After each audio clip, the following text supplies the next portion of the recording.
All right, let's jump into running back, All top right. five. So I got Christian McCaffrey, Saquon Barkley, Austin Eckler, Dalvin Cook, and Ramondre Stevenson. I got Eckler, McCaffrey, Henry, Cook, and Barkley. Who are you high on? So I'm high on Tyler Algier this week. He's my RB21. He faces the Cardinals this week, and last week he took over as the Falcons' lead back. He saw 18 carries for 73 yards, also chipped in 4 catches for 43 yards. So he led the way in early downs, goal line work, third down work. With their season down the shitter now, might as well just see what they have in the future. They already know what they have in Cordell Patterson. He's, you know, probably not going to have as big a role next year. So I think, he's going to be the lead back next year. They're going to feature him these last 2 weeks. This is a great spot against the Cardinals. The Falcons are home favorites.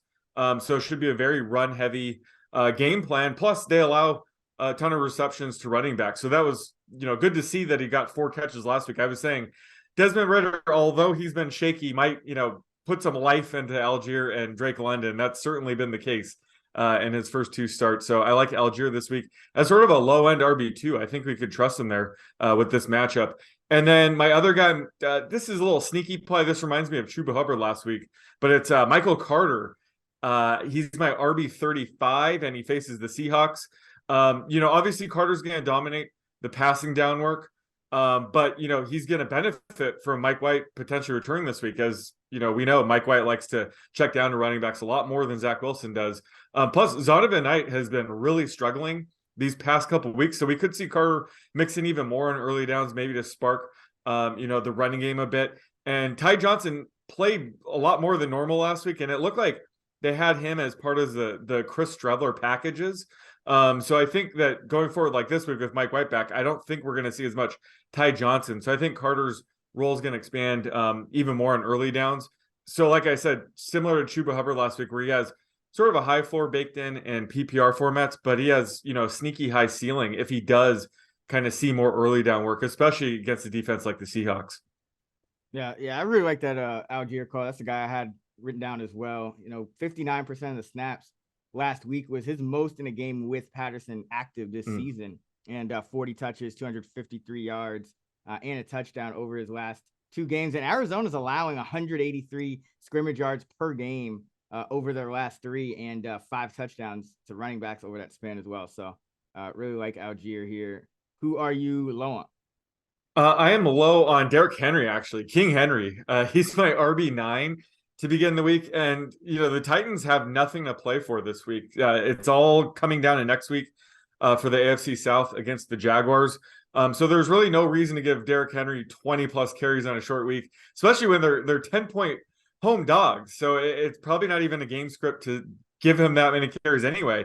And he missed yesterday's practice with the hip injury. It looks like he returned to practice. But either way, I wouldn't be surprised if he's limited here and we see more Hassan Haskins. But if he's active, you got to play him. So he's still in my top 10, but don't expect a massive workload this week. And then I'm also low on Latavius Murray, a guy that I feel like I've been high on the past 3 weeks now, but he's my RB43.